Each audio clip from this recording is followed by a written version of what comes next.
Welcome back to the Autopot update. If you remember, this is our first time running Autopots. We got the 2.2 gallons and the cocoa mixed with perlite. So these three over here are the Acapulco Golds. And then we got the Soulfire Lungbuster here. I mean, I wanted to come in, just show what's been going on, do a little documentation, something I can look back on and see, what I thought about the first grow, if I'll continue using Autopots or not. So what I've noticed with Autopots, I'm used to DWC, which is pretty much, micromanaging. You're in there every day, checking stuff.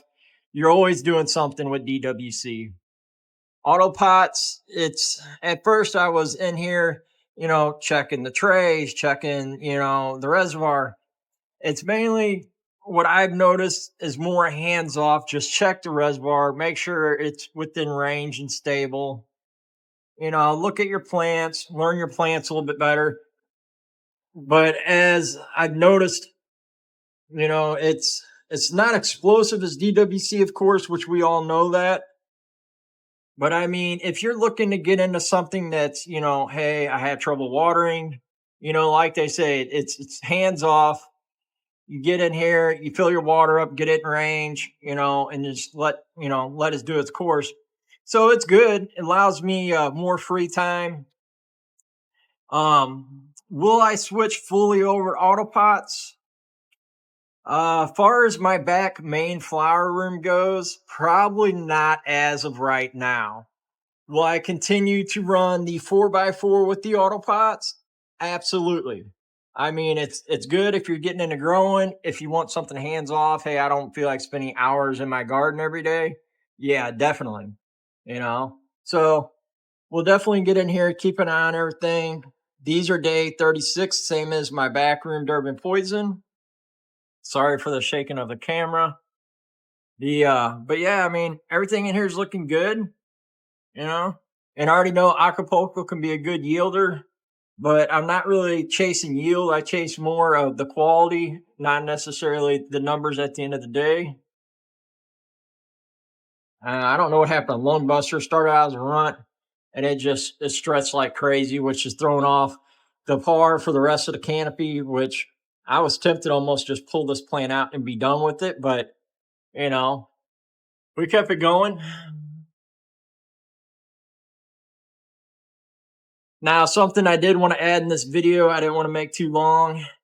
If you noticed over here, we have a tray to grow now. So let's get into that.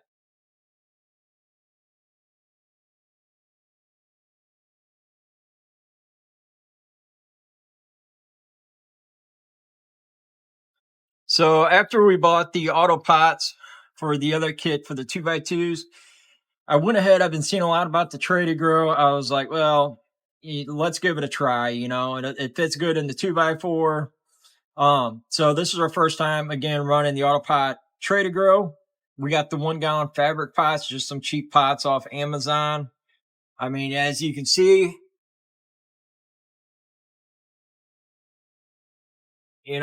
just like all the other people's videos, the roots are coming through the pots, air pruning, everything's doing its job. This right here is the Seven Skunks Genetics. We got the lime Kool-Aid. We got the Planet Berry. That have not been topped. I've taken some leaves off here and there, but usually I'm a big fan of topping. I'm going to try not to this run just to see how much they grow naturally on the tray to grow. Really try to get into things and just, try something different. We just got some, cheaper lights off Amazon. I ran these in, my last grows in my 2x4.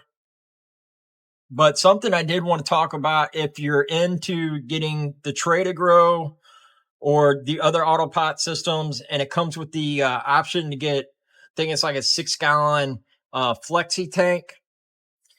With my 4x4s, the 2x2 gallons, I did go with the 12 gallon hard tank, which, as you see, the nozzle is really low because it's gravity fed. But if you look at a 6 gallon tank, I mean, look where this nozzle is. I mean, you got, a good gap. So if your water drops, I mean, you got all that dead water sitting right there. So, I mean, if you're going to get one, either make your own reservoir, step up to the 12-gallon. I think the 12-gallon is the next size up. Uh, but far as these foldable, collapsible tanks, I mean, that's on you if you want to do it. Keep in mind, you're going to have a lot of dead water at the bottom, which I don't like this. So probably either here in the very near future or at least before the next run, I will put the 12-gallon hard tank in. Just because I believe this is a very, very poor design. I don't know why they did that, but as far as everything else, it does exactly what it's supposed to. So I mean, I can't complain there. But Seven Skunks Genetics, big shout out to them. First time running their line. It's been looking great. It's supposed to really smell like that lime Kool-Aid, so I'm really interested to check that out. I believe that has more of a grape profile on the Planet Berry. So excited to get something grape terpenes in here. But we'll definitely keep you updated on the Trader Grow and the 4x4 tent and let you know what I think about the Autopots at the end.